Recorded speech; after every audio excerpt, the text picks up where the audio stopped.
Qu'est-ce que c'est JavaScript? Pour ça, on va s'intéresser à sa popularité. Ensuite, on va découvrir d'où il vient et comment il a été créé. Puis on va voir où est-ce que le code JavaScript s'exécute, à quoi est-ce qu'il sert, qu'est-ce qui va nous permettre d'accomplir. Et finalement, on va comprendre qu'est-ce que c'est que ECMAScript. JavaScript, c'est un langage de programmation qui permet de déclarer des variables et effectuer de nombreuses choses. C'est le langage le plus populaire en 2024 et il faut savoir que d'après Stack Overflow, c'est le langage le plus populaire depuis 2014. En France, d'après talent.com, on peut gagner 3 542 € par mois, c'est le salaire médian pour les développeurs JavaScript qui regroupent énormément de choses. Le JavaScript, il va nous permettre de faire du front-end qui correspond au site web, comme Twitter web. Il va nous permettre de faire le back-end pour sauvegarder, par exemple, les tweets. Évidemment, ça nous permet de faire du full stack, c'est-à-dire une application qui peut non seulement faire du back-end, mais aussi du front-end. Et on va aussi pouvoir faire du mobile avec différentes technologies comme React Native qui permet de faire du iOS et du Android.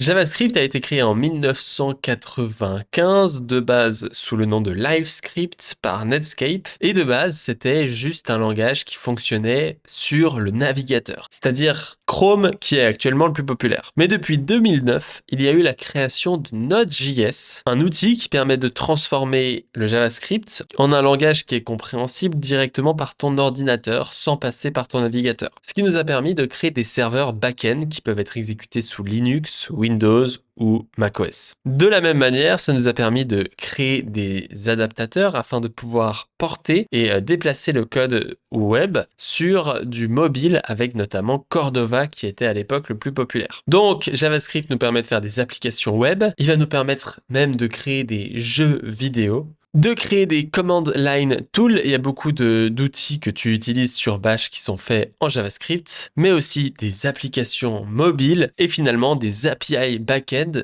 qui vont nous permettre d'appeler différents services, par exemple, pour convertir une devise. Mais où est-ce que le code JavaScript s'exécute? La première réponse, comme on l'a vu avant, c'est le navigateur, c'est-à-dire qu'il va s'exécuter sur Chrome. Pour ça, Chrome a créé ce qu'on appelle le moteur V8, qui va transformer le code JavaScript en code binaire compréhensible par ton ordinateur. Mais ça, c'était juste pour Chrome, parce que depuis 2009, on a Node.js, qui est un programme en C++, qui permet de transformer ce fameux JavaScript en code binaire qui est compréhensible par l'ordinateur. Donc on va vraiment avoir un côté browser, qui va nous permettre de faire des applications web, et un côté Node, qui nous permet de faire du back-end, des CLI tools, etc. Ça, c'est vraiment les deux parties qu'il faut comprendre et qui sont possibles avec JavaScript. Maintenant, souvent, on entend parler de ECMAScript. Il faut savoir que ECMAScript correspond aux spécificités de JavaScript, alors que JavaScript, c'est le langage de programmation lui-même. En fait, JavaScript implémente les spécificités de ECMAScript. ECMAScript, qui a été créé en 1997, dans sa première édition, va définir différentes règles en disant voici comment JavaScript doit fonctionner. Et ensuite, tous les browsers et Node.js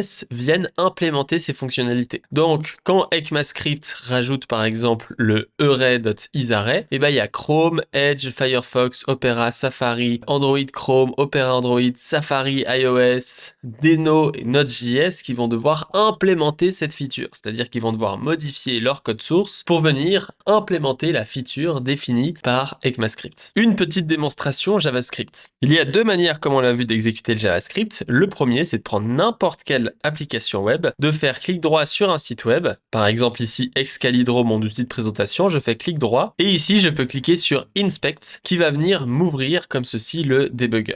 On va pouvoir lui faire prendre la majorité de la place et dans console, donc là je vais pouvoir appeler clear pour nettoyer tout ça et une fois qu'on est là, je peux exécuter des commandes JavaScript. Par exemple, const name est égal à Melvin. Et à ce moment-là, une fois qu'on a ce name, je peux venir le log avec ici name. Mais je peux aussi effectuer, par exemple, const supername est égal à name plus espace super. Donc là, je viens utiliser la fonctionnalité de concaténation de JavaScript avec le plus et qui vient maintenant m'ajouter le supername. Je peux aussi faire if supername.start with mel. À ce moment-là, je vais pouvoir faire une condition avec un if en faisant console.log supername start with mel. Hop, et enter.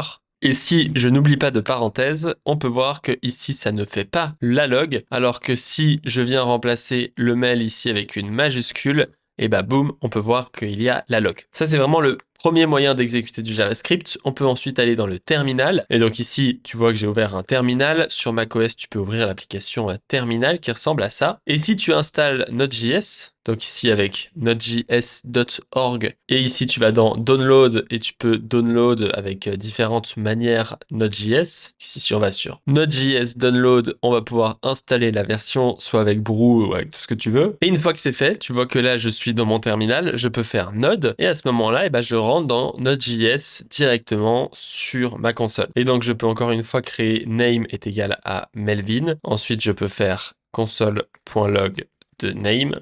Et à ce moment-là, ça m'affiche bien Melvin. Et je pourrais faire à peu près tout ce qui est équivalent au navigateur. Voici pour les spécificités de JavaScript. J'espère que ça t'a aidé et n'hésite pas à regarder ma vidéo JavaScript en 1 heure qui, je suis sûr, va encore plus t'aider. Et si tu veux vraiment monter en compétences en JavaScript, tu peux te rendre sur mlv.sh/javascript. Tu vas directement arriver sur ces cours avec les numbers, les variables, les conditions, expressions, nulles, bonnes pratiques. Et tu vas avoir des petits exercices, par exemple ici, où on va devoir faire en sorte que le test passe au vert en écrivant ici Begin JavaScript pour apprendre à utiliser les variables et boum, on a le test qui passe et c'est comme ça que tu vas vraiment monter en compétences.